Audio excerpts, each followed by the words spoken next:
Frédéric François avoue se préparer pour un mariage religieux. Il est très enthousiaste. Ils ont enfin eu un beau mariage et sont heureux ensemble pour toujours. Frédéric François, l'une des voix lyriques les plus célèbres de France et du monde francophone, est depuis longtemps considéré par ses fans comme un symbole de chansons d'amour douces et émouvantes. Avec plus de 50 ans d'expérience sur scène, il a chanté l'amour, les rêves de mariage, la nostalgie et la loyauté, mais lui-même, auteur de nombreuses chansons sur l'amour éternel, n'a jamais célébré de mariage religieux traditionnel.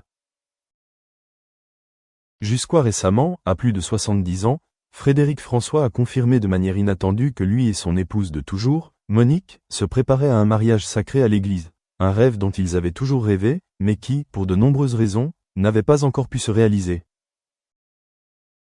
Il ne s'agissait pas d'une cérémonie formelle ou fastueuse destinée à attirer l'attention du public. Pour Frédéric François, c'était la promesse ultime tenue entre deux personnes qui avaient traversé ensemble bien des hauts et des bas. Ils étaient légalement mariés, avaient des enfants, des petits-enfants, avaient bâti une carrière et fondé une famille ensemble. Mais ce qui manquait, c'était le vœu devant Dieu, dans l'espace solennel d'une petite église où ils s'étaient rencontrés pour la première fois. Frédéric François a confié avec émotion lors d'une récente interview. J'ai chanté des centaines de fois sur les promesses éternelles, sur le lien sacré des âmes, mais jamais je ne me suis retrouvé à l'église avec la femme que j'aime le plus au monde pour prononcer ces vœux. Maintenant, je ne veux plus attendre. Je veux le faire tant que nous pouvons encore nous tenir la main et remonter l'allée. Cette joie ne vient pas seulement de la cérémonie religieuse, mais aussi de l'affirmation tardive mais complète d'un amour qui dure depuis presque toute une vie. Frédéric et Monique se sont rencontrés à la fin des années 1960. Lui était un jeune chanteur encore improbable, et elle était une jeune fille simple mais intelligente, compréhensive et musicale. Leur amour s'est épanoui discrètement, mais profondément. Même lorsque Frédéric a commencé à devenir célèbre et qu'il avait un programme de tournée chargé à travers l'Europe, elle est restée celle qui l'a soutenu, prenant soin de sa famille en silence et le soutenant à chaque étape de son parcours. Pendant de nombreuses années, ils n'eurent pas droit à un mariage grandiose. D'une part, Frédéric était pris par sa carrière, et d'autre part, parce que tous deux accordaient plus d'importance aux sentiments sincères qu'aux formalités. Mais au fond d'eux-mêmes, ils nourrissaient un rêve simple. Un jour, ils prononceraient officiellement leurs vœux devant Dieu, non pas pour se montrer au monde, mais pour se dire que leur amour était intact. Lorsqu'il annonça cette bonne nouvelle à sa famille et à ses amis, tous furent émus. Ses enfants, désormais adultes, leur exprimèrent également leur soutien indéfectible. Ils savaient que leurs parents s'étaient aimés toute leur vie, avaient vécu comme un couple modèle, mais qu'un mariage à l'église serait le cadeau spirituel le plus précieux pour la fin de leur vie. Même son petit-fils, représentant la 3e génération de la famille, participa aux préparatifs, du choix des cantiques à la conception des invitations classiques. Le mariage devait avoir lieu dans une ancienne église de Liège, en Belgique, un lieu associé à nombre des premiers souvenirs de Frédéric et Monique. Il a écrit un jour que c'est là qu'il a trouvé un foyer pour son cœur. Du choix des fleurs à la création de la robe de mariée, en passant par les répétitions d'une chanson d'amour à chanter à sa femme le jour J, il a participé activement avec le regard et le sourire d'un jeune homme amoureux pour la première fois. Frédéric François ne pouvait cacher son émotion. J'ai chanté devant des milliers de spectateurs, chanté dans des théâtres célèbres, reçu des applaudissements incessants. Mais je pense que le moment où je me suis retrouvé à côté de Monique à l'hôtel, où je lui ai donné l'alliance et l'ai regardé dans les yeux, sera le moment le plus émouvant de ma vie. Pour un grand artiste comme lui, ce n'est pas seulement un tournant dans sa vie personnelle. C'est aussi une déclaration d'amour douce et profonde, un amour qui transcende le temps, le glamour des lumières de la scène et les bouleversements sociaux et personnels. C'est aussi la preuve que le bonheur ne vient pas toujours d'une passion passagère, mais de la camaraderie, de la compréhension et de la persévérance tout au long du chemin.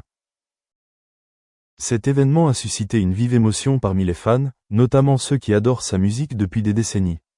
Nombreux sont ceux qui ont partagé avoir eu l'impression de revivre les belles histoires d'amour que Frédéric chantait autrefois, et aujourd'hui, il est lui-même le personnage principal d'une chanson d'amour joyeuse. Ce mariage religieux, pour Frédéric François, est non seulement la réalisation d'un rêve, mais aussi une façon de remercier celle qui l'a accompagné discrètement à chaque étape de sa vie. Monique est celle qui a cru en moi quand j'étais un jeune homme avec un rêve musical. Elle n'a jamais douté de moi, ne m'a jamais quitté, même lorsque j'étais fatigué ou perdu. Ma vie ne serait pas complète sans elle. Aujourd'hui, je veux la remercier par une promesse, dans le lieu le plus sacré. On dit qu'un mariage est le début d'une nouvelle vie. Mais pour Frédéric François et Monique, le mariage religieux à venir n'est pas le début, mais la récompense de tout ce qu'ils ont traversé. Une vie vécue ensemble, s'aimant sans fanfare, et maintenant, ensemble, entrant dans le accent aigu tape finale de la vie, dans la plénitude, l'intégralité, sans rien laisser d'inachevé. Au crépuscule de la vie, lorsque les étapes se sont éloignées et que les applaudissements ont fait place aux rires de ses enfants et petits-enfants, Frédéric François conserve ce qui fait sa grandeur, la fidélité, non seulement en musique, mais aussi en amour. Et cela, plus que les prix, les classements ou les titres, est la plus belle réussite d'une vie d'artiste. Frédéric François et Monique ont passé des mois à préparer cette cérémonie importante. Durant cette période, ils se sont concentrés non seulement sur les détails de la décoration, le choix du chant et des rituels traditionnels, mais ont aussi pris le temps de repenser à leur histoire d'amour, un long voyage jalonné de doux souvenirs et mêlé aux défis qu'ils ont surmontés ensemble. Pour eux, le mariage à l'église n'est pas seulement un événement formel, mais aussi une réaffirmation de leur amour, une promesse qui durera toute la vie, quoi qu'il arrive. Au fil des ans, ce couple a toujours été un modèle de loyauté et de constance. Ils sont non seulement un couple d'artistes à succès, mais aussi la preuve vivante de la force de l'amour qui transcende le temps. C'est aussi la raison pour laquelle leurs fans admirent, respectent et se réjouissent d'As Sister à leur moment sacré le jour de leur mariage. Enfants et proches, mais aussi de nombreux collègues et amis de longue date leur ont envoyé leur bénédiction et leur soutien enthousiaste. Ils ont considéré cela comme un magnifique témoignage d'amour véritable, une source d'inspiration pour de nombreux jeunes couples en quête d'un bonheur durable. Nombreux sont ceux qui ont également exprimé leur désir d'As Sister au mariage pour vivre ce moment mémorable. Durant les jours de préparation, Frédéric François a conservé son calme et son élégance habituelle, mais ses yeux brillaient d'une joie différente. Il a admis qu'après tant d'années passées à chanter et à se produire sur de grandes scènes, ce qui l'a le plus ému et le plus heureux a été le moment où il est entré dans l'église avec sa femme pour échanger ses vœux sacrés. Pour lui, c'est le accent aigu tape la plus importante de la vie. L'amour est honoré par les valeurs spirituelles les plus profondes. Cet événement a également amené de nombreuses personnes à reconsidérer l'image d'un artiste souvent associé au projecteur, à la célébrité et à la gloire. Mais Frédéric François est aussi un mari exemplaire, un père aimant et un partenaire dévoué. Le mariage religieux n'est pas seulement un acte qui témoigne de l'importance qu'il accorde au mariage, mais aussi un message.